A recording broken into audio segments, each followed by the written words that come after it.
After the reggae, play the blues. The blue, the blue. Everybody wanna groove.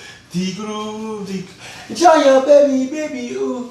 The groove, the groove. Shake your money, shake it, boo. The boo, boo, boo. It's King Colin Walker, you know I'm easy, baby.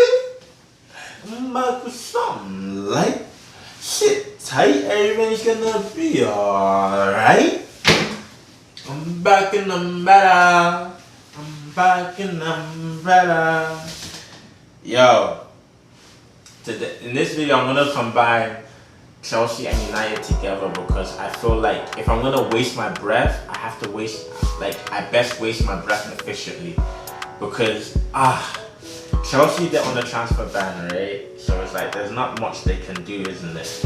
And I feel like the smartest thing they did was bring in Frank Lampard, who can help talk to the useless youth of these days. And I feel like the ban will be good for Chelsea because I feel like they planned it, to be honest. Chelsea's a sort of club to plan it because they've been having issues with their academy players and players that they've been putting out on loan, right? And they've been complaining. So now they finally get to experiment with young players because in this transfer ban, Chelsea is not even in discussion for top 4 with this transfer ban. They're not. So Frank Lampard has literally 1 season to do anything. So he can call up anyone to the Chelsea squad. He could experiment with the youth. He can do anything, right? He has that luxury because you are not going to compete against. You're not going to compete. You're not. So this year for Chelsea is literally them taking advantage of the transfer ban, actually using academy players, seeing who's good, who's not, who do we want, who are we gonna build our new team around. That's what it is. So I feel like for once they actually put a young manager in a good position because Frank Lampard has no pressure because Chelsea should not expect to go to the Emirates to win. They should not expect to go Anfield to win. They should not expect to go to Etihad to win because it's not going to be possible. Okay, you still have Kante, but that's about it. He's the best on the squad, and that's about it. But Man United is inside the same predicament kind of too because now you've just sold Lukaku to Inter. So now what you're basically trying to tell us is that you don't want that, but you want this. And you guys are like, what is that and what is this? So that is, you don't want a target man. You want a Rashford, someone that can run in behind defenders, someone that you play through, go through. You don't want that hold up play. You guys want to play fast football, innit? You guys want to play that kick and run.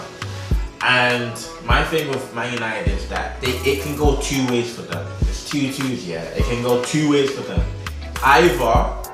Or is it either, right? Or either. It can go 2 ways for them, yeah. It's like this. Rashford, Lingard, Martial, all the young guys, they actually start playing football. They find themselves in Man United and they feel comfortable wearing a shirt and they actually play football.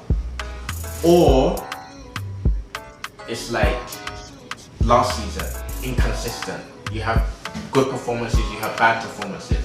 They struggle with the weight of the jersey, they struggle with the weight of the badge, they struggle with the pressure. These lot just spent £80 million on Harry Maguire. Man United is becoming a joke. They're becoming a joke of a team and it's becoming comical. Because every transfer window is like, what is Man United?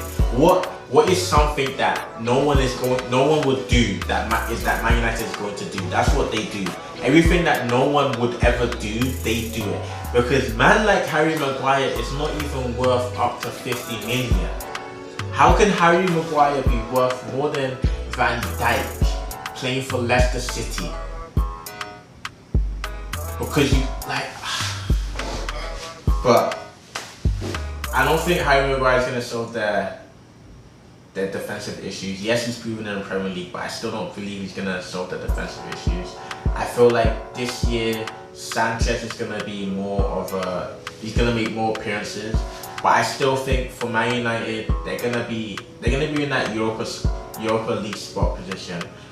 and you guys are like, okay, actually, United's gonna be 6th, and then I think Chelsea's gonna be on 7th, yeah. And you guys are like, oh, but what's the top 5?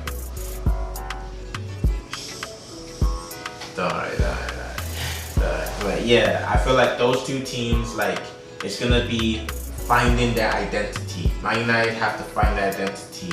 Who is actually the don of the squad, right? Is it Pogba? Is it Martial? Is it Lingard? Is it Rashford?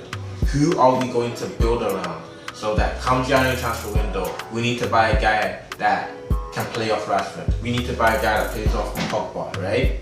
That's what Man United need to start thinking towards. What's their core? Who is our player that is untouchable? Or who are our players that are untouchable that we can now build around? That's what they need to start doing, and not just buying randoms, right? With Chelsea, same thing. Which youngsters do we want to keep? Which youngsters do we want to throw away? Which youngster are we gonna build our future around? Know what I'm saying? Yes, they still have older players, but why I'm talking about Chelsea's youngsters is because they have a transfer ban. So it's like they can bring in those young players that they can build around, right? Or is Willian gonna become their new big man and they're gonna build around Willian? We don't know. But these two teams are inside a phase of rebuilding their identity, right? Man United has been doing it for a long time. But yeah, it's King Colin Walker. You know how we do, baby!